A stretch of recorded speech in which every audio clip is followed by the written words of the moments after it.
Selalu di sini askar bayar, masuk security pun bayar, semua di Indonesia bayar. Kat Indonesia, kat sini nak isi angin tayar kena bayar bukan free. 4 tayar lebih kurang dalam 20,000. Pak, harganya ini 25.000, 3 kilo ini. Ada 30.000, ada 45.000, sampai 50.000. Eceran ini kena ini. Pas aku cek di Google berapa? Dari Pertamina itu 12.750 rupiah, Pak.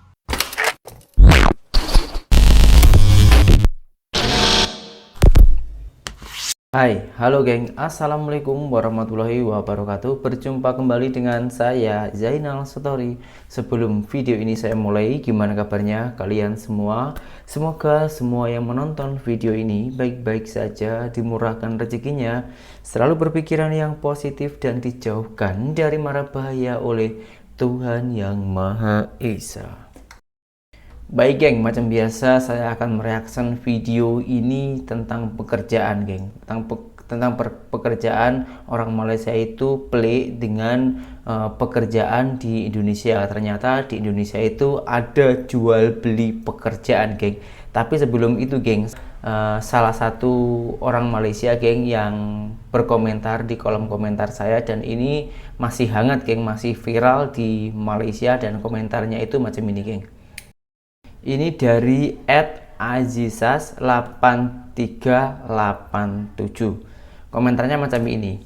Bro Zainal, hari ini di Semenanjung Malaysia minyak diesel atau solar dah pun dinaikkan dari RM2.15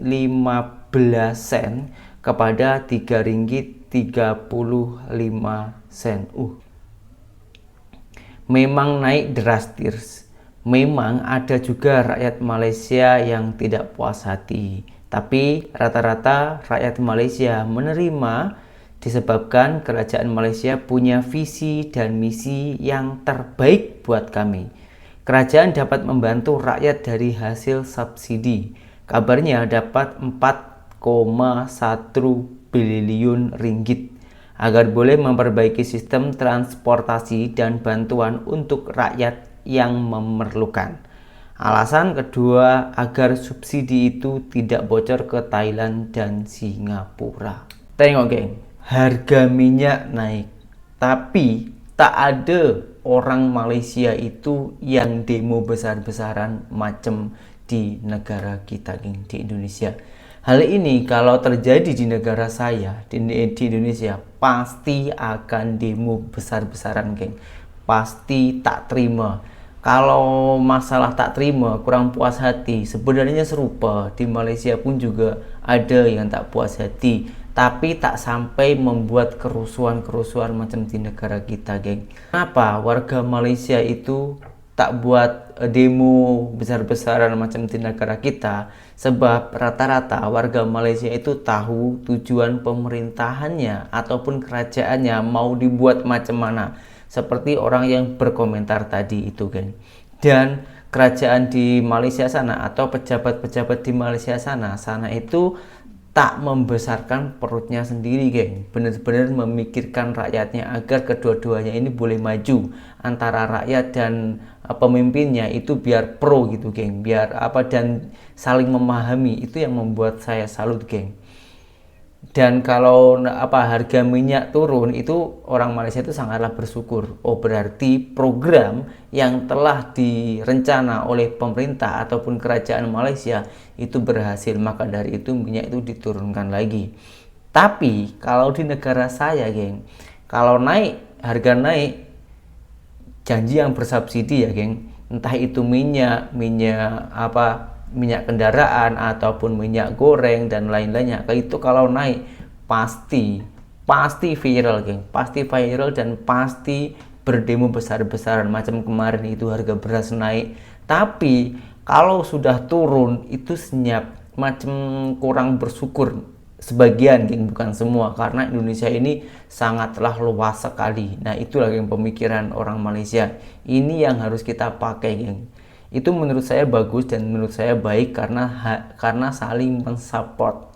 Nah, sesuai dengan janji saya, di video selanjutnya ini saya akan menunjukkan kepada kalian kalian semua, ini Askar, geng. Askar Indonesia itu pelik. Orang Malaysia itu juga pelik tengok video ini, sebab di Indonesia itu ada yang namanya jual beli pekerjaan. Belum pernah dengar kan jual beli pekerjaan itu macam mana? Nah, kalau belum pernah dengar, saya kasih tunjukkan kepada kalian videonya. Kita pahami dulu, nanti baru kita bahas lah ya, oke? Jom langsung kita simak saja videonya. Nama Anto, kerja Askar. Selalu di sini Askar bayar, masuk security pun bayar, semua di Indonesia bayar. Nak kena semua bayar. Apa hal mau kerja semua bayar di Indonesia. Tak ada yang free. Kalau masuk security 3 juta. Kalau masuk Askar 100 juta lebih. Bedanya 100 juta sama lebih. rakyat, Malaysia, Askar Malaysia aja. Askar Malaysia tak ada bayar, semua masuk pun tak bayar. Jadi Indonesia bayar. Nah, Malaysia is the best. Semua tak ada bayar, free. Indonesia semua bayar. Mau buang air toilet pun bayar. Semua bersyukurlah rakyat Malaysia sama Malaysia. Sini Indonesia semua bayar semua. Tak ada. Kerajaan Malaysia oke. Di sini Anto masuk Askar, orang tua banyak jual lembu, jual tanah, semua jual untuk demi anaknya masuk Askar. Bayar di Indonesia Askar. Malaysia oke, tak bayar. Indonesia cukup ngeri, bayar semua hal. Mau pergi tandas pun semua bayar, bang. Mau kita awal kerja pun nak kena bayar dulu. Trinajim, semua bagi rumah, semua bagi ketentraman masyarakat, untuk bagi bayar semua boleh dia bagi. Kalau kita di Indonesia tak ada bagi apa-apa, bang. Apa mau nak bagi? Kita harus bayar semua. Saya akan berkomentar, geng ya. Gini, geng, sebenarnya kalau menurut undang-undang dari pemerintahan kita, dari Bapak Jokowi ya, itu sebenarnya semuanya itu tak boleh bayar, geng. Harus jalan sendiri. Tapi saking jahatnya pejabat kita, saking serakahnya pejabat kita, jadi semua itu diperalat, geng. Jadi rakyat kecil yang mau menjabat macam jadi askar, security, yang mau kerja macam itu, di bidang-bidang macam itulah, itu mesti mau bayar agar cepat macam instan. Itu kalau menurut saya malahan pembodohan, geng. Karena kita ini tak tahu apa-apa, hanya suruh untuk bekerja saja. Memang sangatlah berbeda dengan yang ada di Malaysia. Kalau di Malaysia macam itu tak boleh, geng. Kalau sampai ketahuan di Malaysia buat hal macam itu, mesti langsung ditangkap, geng. Karena sangatlah ketat sekali. Kalau di Indonesia apakah tak seketat itu? Sebetulnya ketat juga. Tapi saking degilnya, saking pandainya orang-orang kita, jadi semua itu boleh disembunyikan, apapun bisa dibuat macam itu, geng. Nah, ini saya ada geng? Saya pernah ngalamin macam itu, geng ya. Saya sebelum bekerja di Malaysia itu saya pernah bekerja di kilang plywood Indonesia di kampung saya ini, geng. Di kampung saya ini mau bekerja di sana itu harus persyaratannya itu banyak, geng. Ada banyak, geng. Ada banyak sekali, geng. Ada 8 persyaratannya. Kalau tak mau mengikuti persyaratan itu, ya sudah, bayar saja 6 juta. 6 juta baru boleh masuk ke masuk di perkilangan itu, geng, atau di pabrik ya ini. Sementara, geng, gajinya itu hanya 1.500.000 rupiah. 6 juta itu sekitaran 2.000 ringgit Malaysia saja, geng. Sementara gajinya itu hanya 1.500.000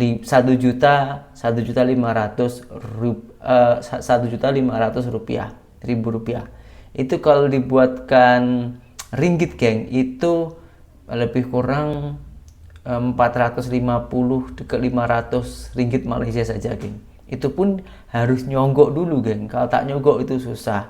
Tapi alhamdulillahnya saya dulu itu saya tak nyogok, geng. Cuman saya ada kenalan lah. Saya punya ada kenalan yang bekerja di dalam situ. Kebetulan kawan saya itu, geng, kawan saya baik, dan kawan saya itu di bagian orang yang pengambilan karyawan atau di perkantoran macam itulah. Nah, lepas itu saya cakap sama dia. Lepas itu dia suruh semua persyaratannya yang ada 8 tadi itu geng, itu sudah saya sodorkan semua. Nah lepas itu bolehlah langsung masuk. Jadi geng, yang pada intinya kalau nak kerja di Indonesia di bagian bidang-bidang yang macam itu, tapi tak semua geng ya, ini tak semua ya, sebagian di bidang-bidang macam itu mesti ada kenalan yang sudah ada di dalam. Kalau tak punya kenalan itu mesti mau bayar. Seperti apa yang saya katakan tadi, gaji 1.500.000 rupiah itu bayarnya masuk itu 6 juta geng. Coba bayangkan, shock tak kalian? Ini kalau di Malaysia memang sangatlah tak berlaku geng. Oke geng, macam itulah pengalaman saya geng. Ini bukannya membongkar aib saya, bukan geng ya, tapi ini sesuai dengan fakta yang pernah saya lakukan sebelum saya bekerja di Malaysia. Oke, sekarang kita tengok video selanjutnya itu tentang apa. Kat Indonesia, kat sini nak isi angin tayar kena bayar bukan free. 4 tayar lebih kurang dalam 20,000 rupiah ni, lebih kurang dalam RM5 di Malaysia lah. Jadi ini beza Malaysia dengan Indonesia. Angin kena bayar, tapi kentut tak kena bayar Terima kasih. Kalau ini memang betul geng, saya pun sok geng, karena saya itu sering cukup lama lah ya di Malaysia itu. Saya 8 tahun lebih, memang saya sering cuti ke Indonesia, sering bolak-balik. Tapi kan tem cuti itu saya tak pernah lama, mungkin hanya 3 minggu, 1 bulan, paling lama itu hanya 40 hari. Jadi saya itu kurang lah pergi-pergi ke tempat beli angin macam itu, karena situ saya punya pam angin sendiri di rumah, jadi macam kurang lah buat macam itu. Nah sekarang kan saya sudah balik kampung kan, sudah jalan-jalan pergi sana pergi sini macam itu, otomatis pernah mengalami kekurangan angin di tengah jalan. Lepas itu saya pergi isi angin bukan di bengkel ataupun bukan di popen kan, tapi saya ngisinya itu di pom bensin ataupun di sel ya geng. Nah di situ suruh bayar. Saya tuh pelik geng, karena selama saya di Malaysia itu tak ada bayar, betul-betul free. Lah di sini tuh suruh bayar geng, 2.000 suruh bayarnya. Saya pun bayar ke? Ternyata semua di sini tuh bayar geng. Memang pergi toilet 1.000, ada yang 2.000, parking 5.000, ada yang 2.000, ada yang 10.000, tergantung tepatnya geng. Yang membuat saya shock lagi geng, itu bekas ban, bekas tayar dalam geng, bekas tayar lah. Yang dalam, bekas tayar motor yang dalam itu kalau di Malaysia kan macam bersepa-sepa lah, macam sampah lah, siapa-siapa mau bawa ambil lah macam itu kan.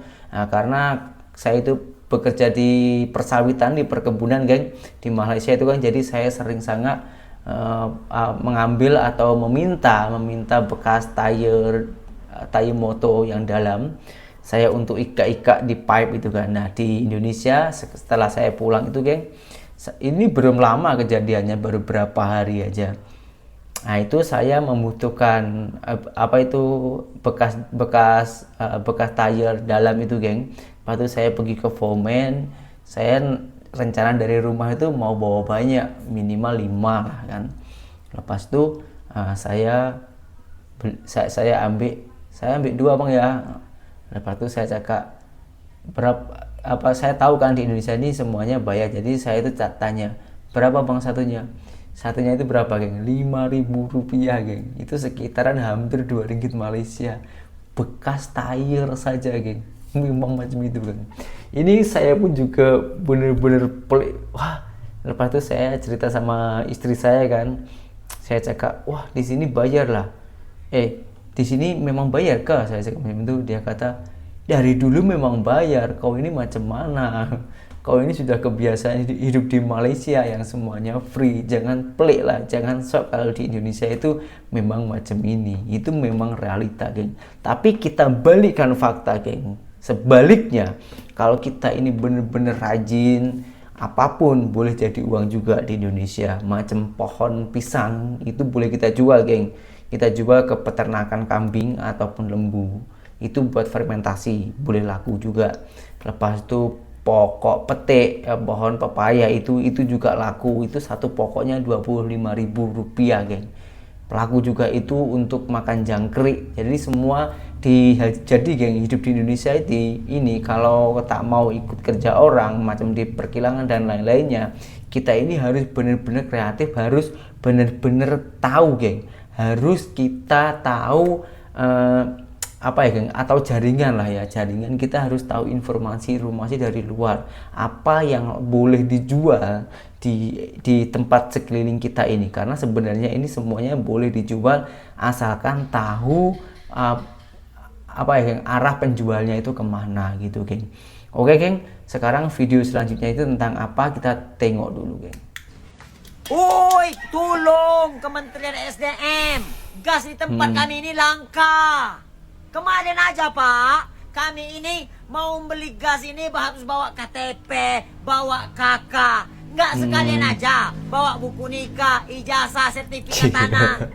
Ini mau beli gas atau mau kredit kulkas? Harganya berapa Pak? Harganya ini 25.000, 3 kilo ini. Ada 30.000, ada 45.000, sampai 50.000. Eceran ini, eceran genap ini. Pas aku cek di Google berapa? Dari Pertamina itu 12.750 rupiah Pak. Harga ini cuma 12.750 rupiah. Kenapa sampai ke masyarakat ini sampai 50.000, 45.000, 25.000 ini? Mana sebenarnya harga eceran tertinggi ini mana Pak? Pak Kementerian SDM, jangan hanya bisa menulis aturan saja, tetapi harus ditegakkan itu aturan Pak. Kalau menulis enak 12.750 rupiah, tetapi kenyataannya di masyarakat ada yang sampai 50.000 rupiah. Gas ini langka Pak, langka. Apa perlu Pak kita dikembali lagi ke kayu bakar Pak? Tolong Pak jawab Pak, Kementerian Pak. Tolong Pak, kalian itu Pak coba survei langsung Pak ke desa-desa Pak, ke pedalaman-pedalaman Pak. Cek aja Pak, berapa harga eceran ini, di aturan berapa yang harga tertinggi, di masyarakat berapa. Jangan kata agen, kalau agen itu gitulah Pak, ngomongnya itu ya enggak segitulah kami enggak naikkan. Tapi Pak kenyataannya di masyarakat inilah yang jauh harganya itu melenceng, melonjak tinggi itu, berapa kali lipat itu Pak. Dari 12.750 sampai berapa itu? Sampai ada yang 50.000. Ada 45.000, ada 25.000, ada 30.000. Tolong Pak, sekali lagi Pak, tolong Pak. Kapan Pak kami ini mau jaya Pak, hidup Pak? Masa aja susah ini Pak. Oke, mohon maaf sekali ya, video ini saya tanggapin sesuai dengan pengalaman saya. Kalau gas itu harus beli itu memakai KTP, itu sebenarnya tujuannya pemerintahan kita untuk mendeteksi untuk rakyat-rakyat gas itu biar benar-benar dibeli untuk rakyat yang kurang mampu. Karena gas yang 3 kilo yang kamu pegang tadi itu gas bersubsidi, biar tak jatuh kepada orang yang salah macam itu. Nah, kalau masalah harganya, sesampai di kampung itu sampai 50.000, sementara harga di Pertamina itu hanya 12.000 lebih. Itu kenapa sampai 15.000? Ini salah satunya karena kebanyakan pengangguran di Indonesia, geng. Jadinya apa-apa itu diperbisniskan, yang penting boleh mendapatkan uang. Jadi dia tak pikir nanti yang saya jual, orang yang membeli barang saya ini merasa rugi tak, merasa keberatan tak. Itu tak ada pikir, geng. Yang penting dapat untung saja macam itu. Itu sudah macam rahasia umum, geng, di Indonesia sini. Karena kenapa tapi saya pun tak menyalahkan juga, geng, karena dari Pertamina dia orang itu beli masih membutuh masa, butuh minyak, butuh makan, butuh rokok. Ya kalau dekat dengan kampung yang kalian beli, kalau jauh kan membutuhkan minyak juga berapa, itu semuanya dihitung. Kalau tak dihitung nanti rugi. Nah, solusinya macam mana? Ya solusinya pemerintah ini harusnya menjual gas yang macam itu yang rata. Jangan hanya di bandar-bandar saja, di pelosok-pelosok pun juga harus dimasukin barang-barang yang bersubsidi agar tak macam inilah, karena ini harganya sudah di luar nurul ini, geng. Kenapa kita ini tak mencontoh macam di Malaysia? Kalau di Malaysia itu harganya semua dikawal oleh kerajaan. Jadi kalau rakyatnya itu menjual barang di luar dari undang-undang pemerintahan Malaysia ataupun kerajaan Malaysia, itu boleh kena saman ataupun boleh kena denda. Maka dari itu di Malaysia itu rakyatnya lebih makmur. Bisa dikatakan ini ngomongin kuli ya. Di sana itu kerja 1 hari boleh untuk makan 5 hari 1 minggu. Kalau di Indonesia kerja 1 hari itu ya cukup untuk 1 hari saja, kadang-kadang malah kurang.